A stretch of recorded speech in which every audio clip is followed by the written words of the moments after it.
Some of you may remember from school sometime in the past how to do long division. So that's where you would take something like, let's say, 12 and divide 12 into some larger number, let's say 200. How many times does 12 go into 200? And the first thing that you would do is ask yourself, well, how many times does 12 go into 20? And 12 goes into 20 one time, and then you take 1 times 12 and place that down here. So you do, and then you'd subtract 20 minus 12 to give you 8.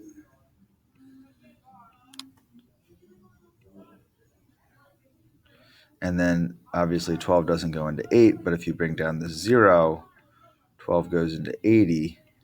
How many times does 12 go into 80? And it goes 6 times.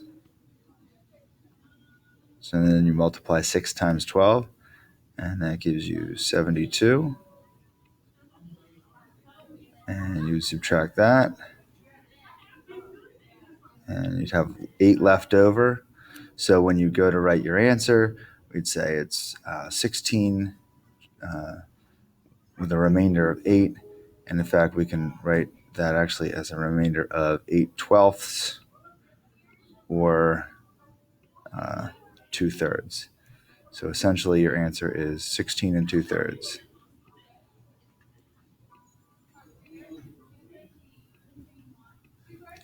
You do the same thing when you divide polynomials. So over here, we're dividing 2x to the fourth plus 3x to the third plus 5x minus 1 by x squared plus 3x plus 2. So you set it up exactly the same way. So since we're dividing x squared plus 3x plus 2, we're putting that outside of our division problem. And inside, we're going to put our polynomial. So we're going to put 2x to the fourth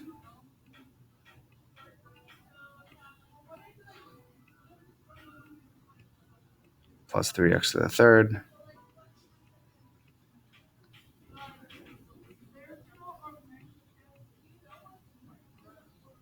plus 5x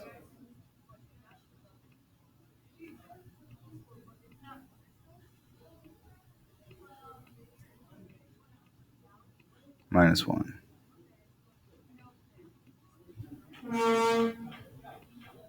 So then the next thing that you're going to do is you're just going to look at the first term in your polynomial here and your first term in your polynomial here. And you basically have to ask yourself, what number do I multiply x squared by to get 2x to the fourth? Well, I know I need to multiply at least a 2, right? 2 times x squared is going to give you 2x squared.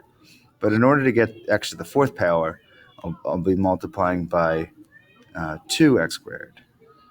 So I'm going to put that value right here.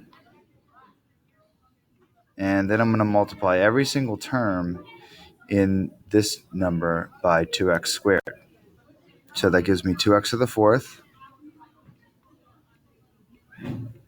And then I'm multiplying 2x squared times the next term here, 3x.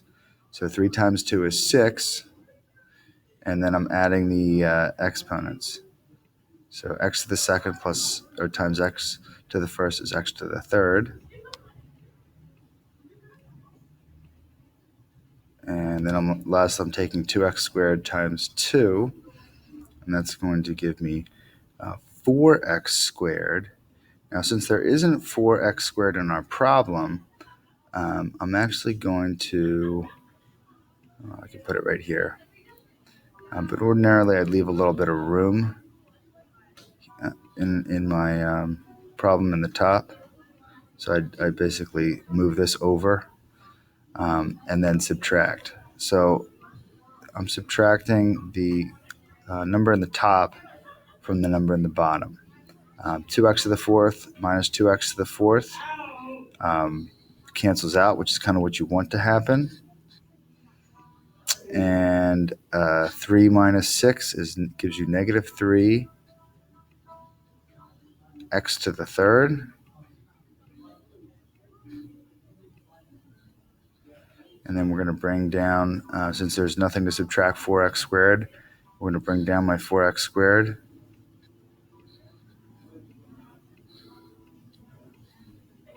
And we're also going to bring down the 5x.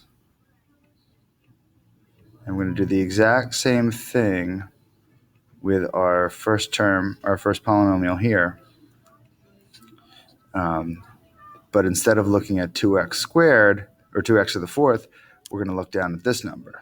So we're going to say what number, if we multiply x squared, gives us negative 3x to the third. So in this case, we need to multiply by a negative 3 and a negative 3x. And we're going to put negative 3x right up here, negative 3x. And then we're going to multiply every term over in this polynomial by negative 3x. So that gives us negative 3x to the third power. And 3x times negative 3x is going to be negative 9x squared. And 2 times negative 3x is negative 6x.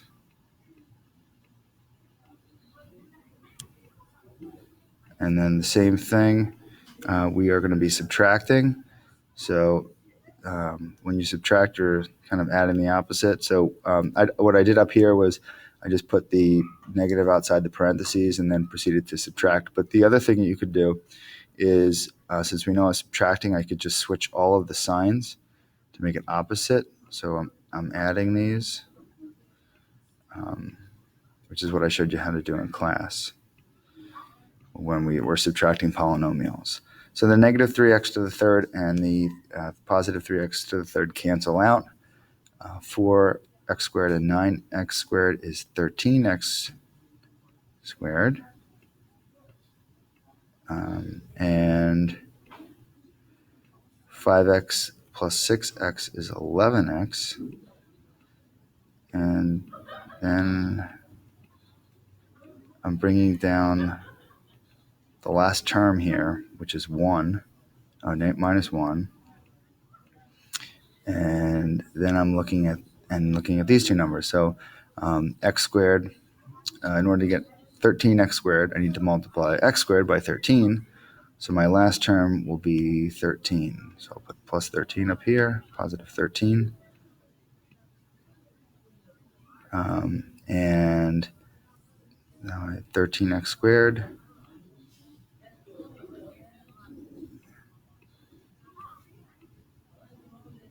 And 13 times 3 is 39.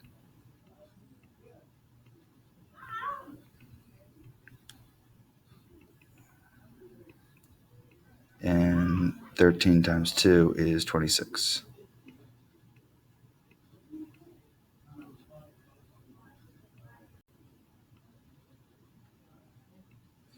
And then I'm subtracting here. As I said, you could just, if you change the sign here, and here, and here, you turn it into an addition problem. So these would cancel out. They turn into 0. 11x minus 39 is negative 28x.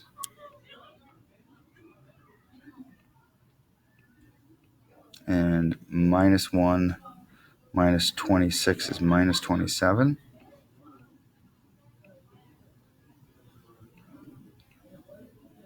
So then to sort of assemble our whole answer, we're going to take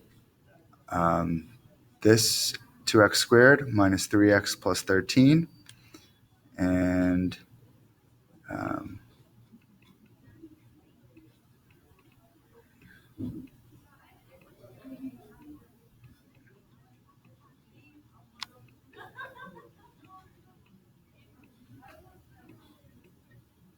our remainder will be